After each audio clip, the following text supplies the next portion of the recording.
don't know about you, but it surprised me when I realized that I was technically in midlife.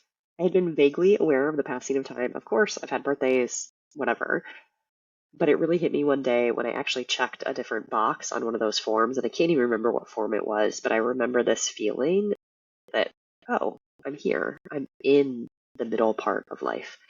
Maybe you've had a moment like that too. Maybe it was a birthday or a comment or just that quiet realization that, yes, now I am in midlife. Now I am in the thick of it. Culturally, we're often told that midlife equals crisis, right? And we picture sports cars, we picture dramatic career changes, maybe doing something to like wild to recapture youth, like taking up skydiving. And honestly, as I'm even saying this and as I was thinking about this episode, oftentimes we picture men going through this kind of crisis, right? And I think that the midlife crisis that women typically experience is a little bit quieter, it's a little bit different, but I think we still have it, or it can be common. I do think that that's not the whole story. Those dramatic career changes, the sports car, the trying to recapture who we were at one point in the past. In her book, Barbara Bradley Haggerty talks about research on what's called the U shape of happiness.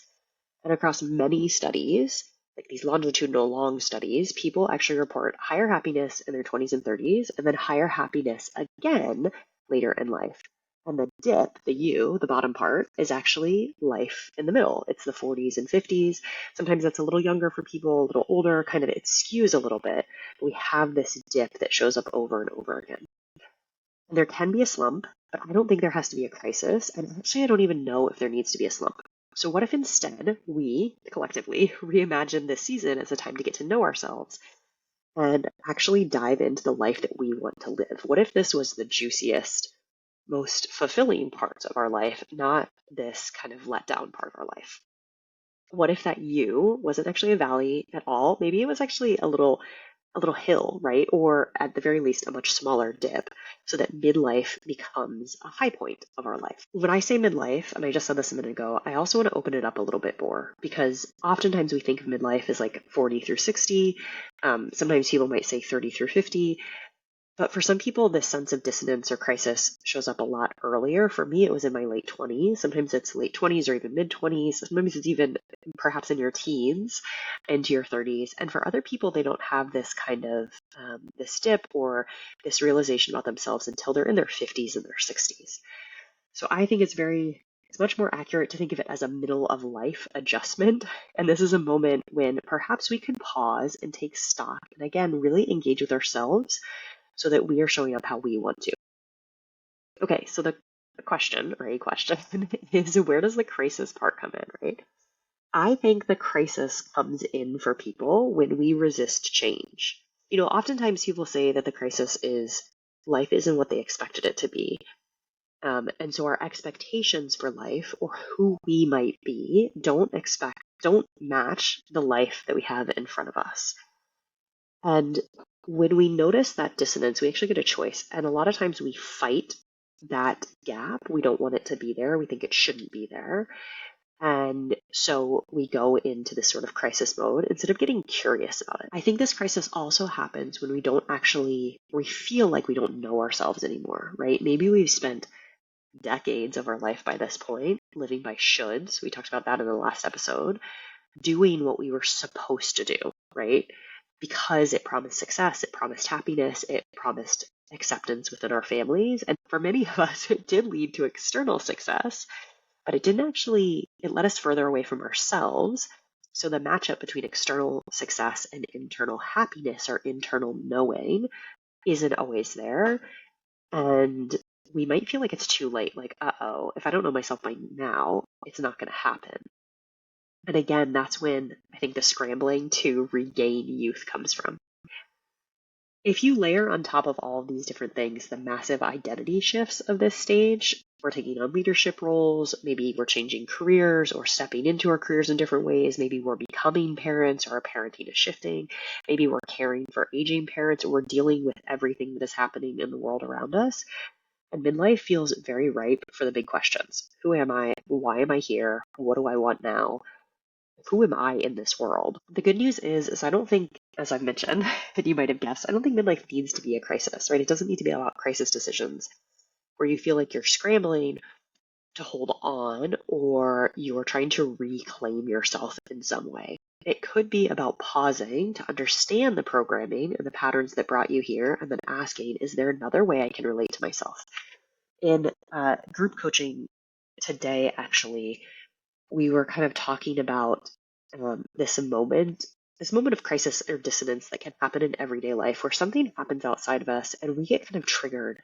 And in that moment, when something happens within us, we actually get the chance to ignore it, to numb from it, to run away from it because it feels uncomfortable, or to lean in and actually ask questions to get to know ourselves in this moment. So what has been going on? What is bringing me to this? What is the thing that feels uncomfortable for me? And while we can do that moment to moment, I think we can also do that in this bigger part of our life, like in the middle part of our life in general. We can say, I am going to use this time and perhaps this discomfort to change how I relate to me. Barbara Bradley Haggerty, you probably, if you listen to NPR, you've recognized her name, right? But in this book that she has on midlife, she emphasizes that people who spend this stage of life with a purpose, who really invest their time intentionally, even with their responsibilities, and to not only invest their time intentionally, but recognize the choice they have in what they're doing, come through happier, healthier, and more resilient. So instead of avoiding the dissonance and numbing from it with overworking or late night scrolling or emotional eating, we lean into it. And we can let this dissonance and this discomfort be the signal that it's time to reconnect with ourselves. One of the things that I think is really interesting about this connection point is when we recognize that something is uncomfortable and we're willing to stick with it for long enough to get to know ourselves, we actually come through it more empowered, more grounded in ourselves, more confident.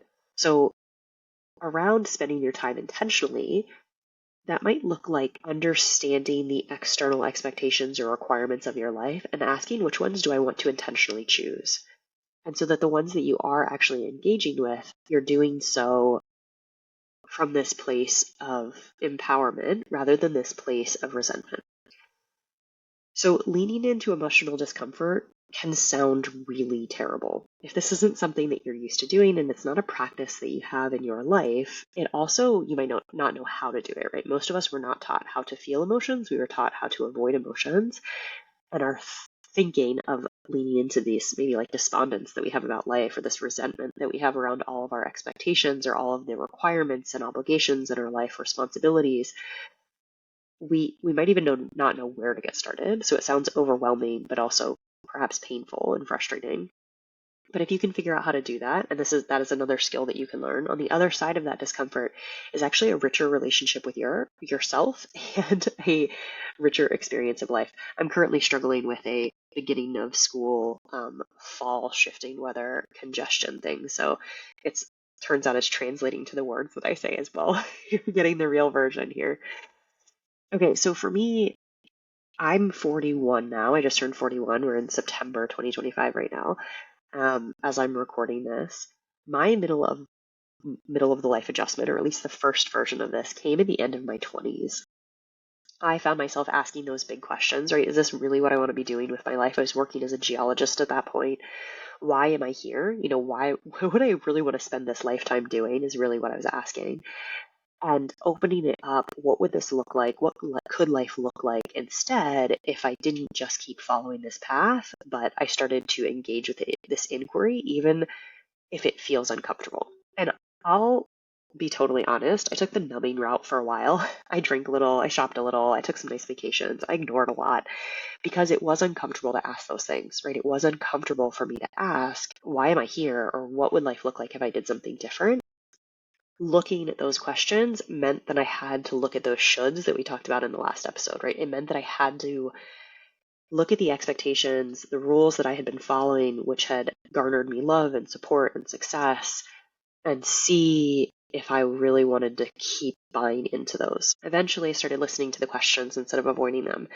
And I'd like to say there was some dramatic event, but it really was just, instead of pushing them away one day, I asked them to myself and also to my colleagues, what would you do if you didn't work here? Or what would life look like?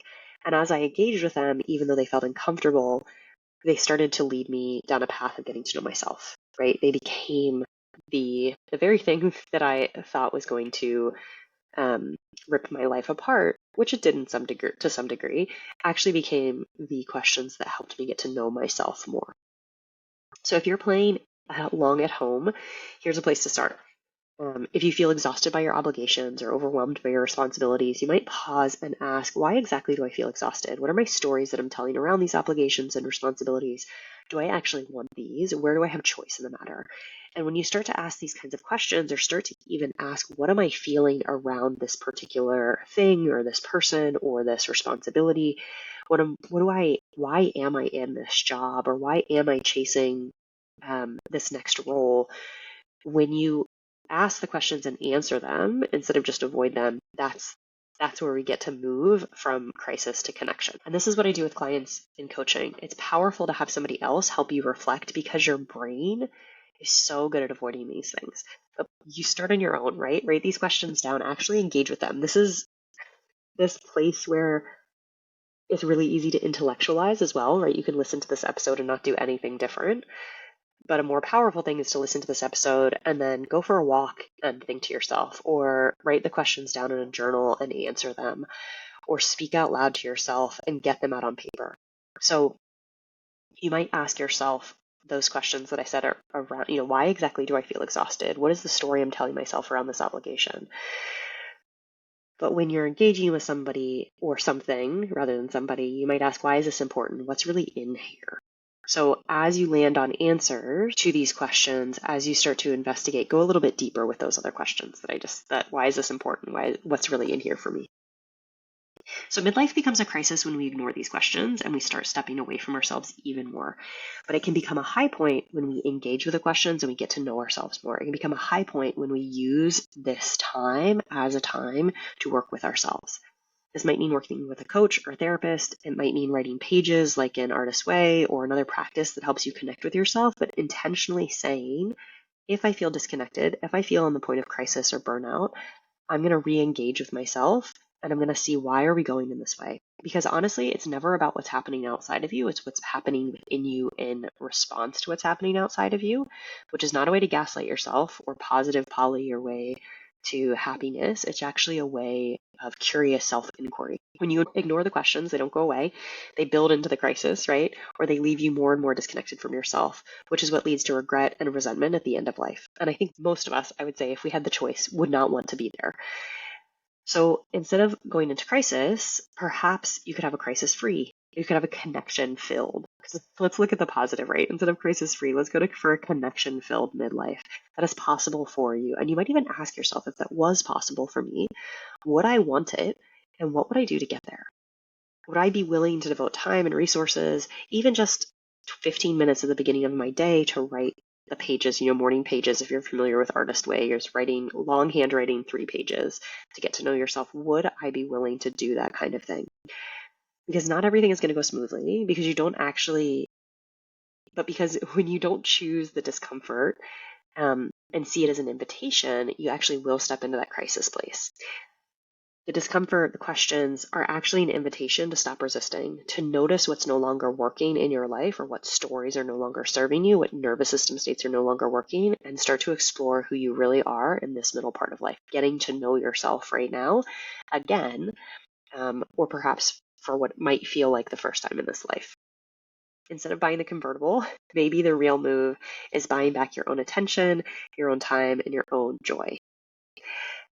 So if you want to take this work further, first answer the questions in this episode, right? Engage with them there. And then if you'd like to do this work with me, you can either join me in the Life Lab, which is a group coaching container, or reach out to me to have a one-on-one consultation, or find somebody else, a therapist, a coach, some other way to engage with this work so that you can move from crisis to connection. And then you might think about yourself and your middle part of life and ask, what would it look like if I were moving into connection? Thanks so much for being here, and I will see you next time.